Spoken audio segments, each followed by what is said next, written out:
வாங்க இன்றைக்கி வேலூர் ஸ்பெஷல் முள்ளு கத்திரிக்காய் காரக்குழம்பு பார்க்கலாம். மணக்க மணக்க சுவையாக இருக்கும்.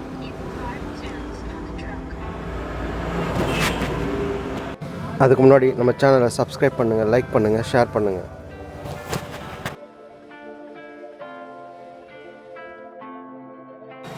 அடுப்பை பற்ற வச்சு ஒரு மண் பாத்திரத்தில் வச்சுருவோம். மண் பாத்திரத்தில் வச்சா சுவையாக இருக்கும் குழம்பு. கொஞ்சமாக நல்லெண்ணெய் ஊற்றிப்போம். இது எண்ணெய் கத்திரிக்காய் குழம்புன்றதுனால எண்ணெய் கொஞ்சம் தாராளமாக இருந்தால் நல்லாயிருக்கும். எண்ணெய் நல்லா சூடானதும் நாளாக கட் பண்ணி வச்சுருக்க காம்போடு இருக்கிற கத்திரிக்காவை போட்டுருவோம். எண்ணெயிலே நல்லா வதக்கணும். எண்ணெயிலே 90% வரையும் நல்லா வேகணும். அதுக்கு தீ பிடிக்காத அளவுக்கு நல்லா வதக்கிட்டே இருங்க எண்ணெயிலேயே.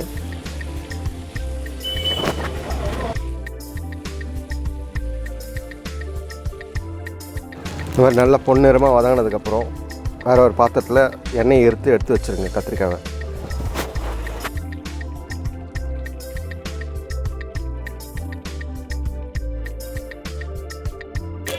கத்திரிக்காய் வதக்கின எண்ணெயிலேயே இப்போது சாம்பார் வெங்காயத்தை போட்டுருவோம். மசாலா அரைச்சிக்க போகிறோம். அதுக்காக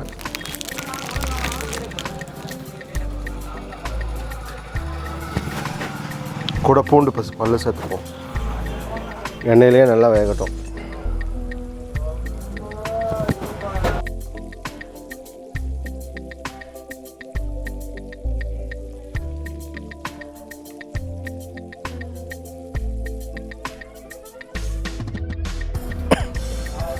வெங்காயம் பூண்டு நல்லா வதங்கினதுக்கப்புறம் அரிஞ்சு வச்சுருக்க ஒரு தக்காளியை எண்ணெயில் போட்டு வதக்கிப்போம்.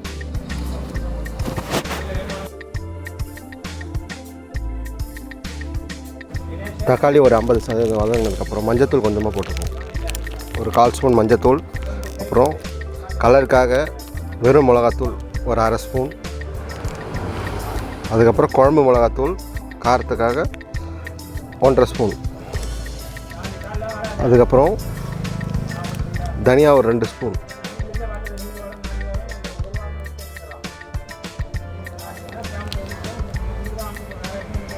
இதெல்லாம் பச்சை வாசனை போகிற அளவுக்கு நல்லா வதக்குங்க. எண்ணெயிலேயே வதக்கி அப்படியே எடுத்து ஜாரில் மிக்ஸி ஜாருக்கு மாற்றி பேஸ்ட்டாக அரைச்சி வச்சுப்போம் விழுதா.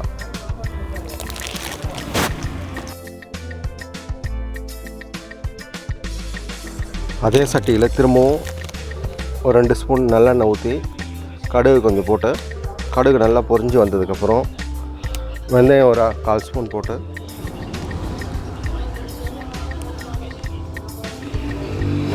டேஸ்ட்டுக்காக ஒரு கொஞ்சமாக 1/4 ஸ்பூன் மிளகு போட்டுப்போம். இதை நல்லா பொரிஞ்சதுக்கப்புறம் கொஞ்சமாக சாம்பார் வெங்காயம்,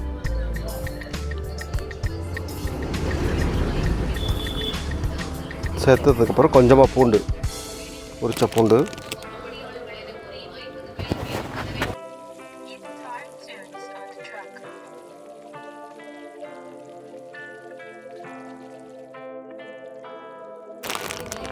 அப்புறம் மிக்சியில் அரைச்சி வச்ச விழுது. இந்த பூண்டு, வெங்காயம், மிளகாத்தூள், மஞ்சத்தூள் எல்லாத்தையும் கொஞ்சமாக இந்த மிக்ஸி கழுவுன தண்ணியை அதில் ஊற்றிடுவோம். நல்லா கலக்கி விடுங்க. இப்போ என்ன பண்ணணும், நல்லா கொதித்து எண்ணெய் பிரிஞ்சு வர கொஞ்சம் கொதிக்க விடணும்.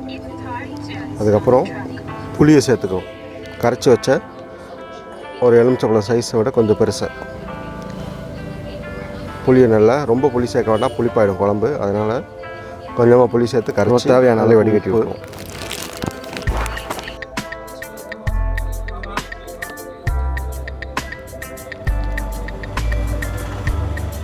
நல்லா உப்பு கரையிற அளவுக்கு கரைச்சி விட்ருங்க.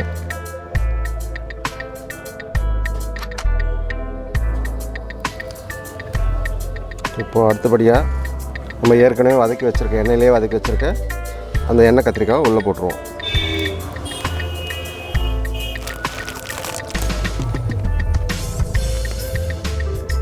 நல்லா குழம்பு புளி பச்சை வாசனை போகிற அளவுக்கு கொச்சிக்கிட்டுருக்கோம். நல்லா கொச்சி கத்திரிக்காயெலாம் வந்ததுக்கப்புறம், முழுசாக வந்ததுக்கப்புறம் கொத்தமல்லியும் கருவேப்பிலையும் கொஞ்சம் போட்டுக்குவோம். போட்டு திரும்பவும் நல்லா கலக்கி விட்டுருவோம்.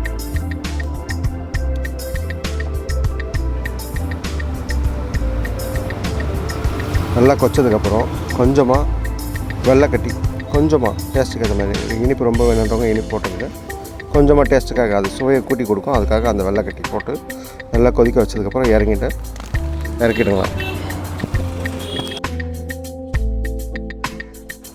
குழம்பு நல்லா கொதித்து பச்சை வாசனை போய் நல்லா சுண்டிடுச்சு. இது பாருங்கள், எண்ணெய் தனியாக பிரிஞ்சு வரணும். கத்திரிக்காவும் நல்லா வெந்திருக்கு பாருங்கள். இந்த சுட சுட சாதத்தில் போட்டு சாப்பிட்டுங்க, அவ்வளோ சூப்பராக இருக்கும். அதுவும் இந்த வேலூர் ஸ்பெஷல் முள்ளு கத்திரிக்காய். இந்தியாவிலேயே வந்து பார்த்திங்கன்னா தமிழ்நாட்டிலேயே வந்து வேலூர் முள்ளு கத்திரிக்காய் தான் நல்ல ஸ்பெஷல். எண்ணெய் கத்திரிக்காய் கார குழம்புக்கு சூப்பராக இருக்கும். மேலும் பல வீடியோக்களுக்கு மறக்காமல் லைக் பண்ணுங்கள், ஷேர் பண்ணுங்கள், சப்ஸ்கிரைப் பண்ணுங்கள்.